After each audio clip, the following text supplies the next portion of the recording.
সন্ধ্যাবেলায় নাস্তার জন্য আমি দুপুরে কিছু ডাউল বেটে রেখেছিলাম, সেটা এখন আমি ধনিয়া পাতা দিয়ে মিক্সড করে নিচ্ছি। আমি কিন্তু সন্ধ্যায় এখন বানাবো। আর দুপুরে আমি বেটে এটা হচ্ছে ব্লেন্ডার করে রেখেছিলাম, আর মরিচ পেঁয়াজ দিয়ে সুন্দর করে মাখিয়ে রেখেছিলাম। রসুন, কাঁচামরিচ, পেঁয়াজ, জিরা টিরা দিয়ে মশলা দিয়ে মাখিয়ে রেখেছিলাম। এখন জাস্ট শুধু একটু ধনিয়া পাতা মিক্সড করে নিলাম, নিয়ে এই তো এখন বানাচ্ছি। কারণ এত শীত, সবাই জানেন সব দিকে শীত পড়তেছে, তো এত শীতের মধ্যে আসলে কি করব ভেবে পাচ্ছি না। সেজন্য এই ডালের বড়াটা আমি দুপুরে সব রেডি করে রেখেছিলাম, এখন বানিয়ে নিচ্ছি।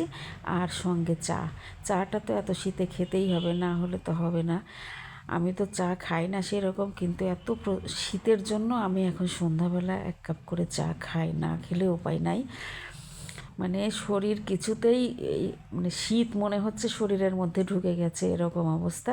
যাই হোক, আমার বানানো হয়ে গেছে অলরেডি, এর আগেও হয়েছিল, সব খেয়েছে। আর এগুলো রয়েছে, এই যে দেখিয়ে নিচ্ছি, দেখেন। খুব বেশি বানাই নাই অবশ্য। তো এখন আমরা এগুলো খাবো, খেয়ে তারপরে হচ্ছে চা খাবো। চা খেয়ে তারপরে যার যার মতো সেই লেপের মধ্যে ঢুকে যাব। কারণ শীতে তো বাইরে থাকার কোনো প্রশ্নই ওঠে না। এত শীতে আসলে কি বলবো, আর বলার মতো নাই।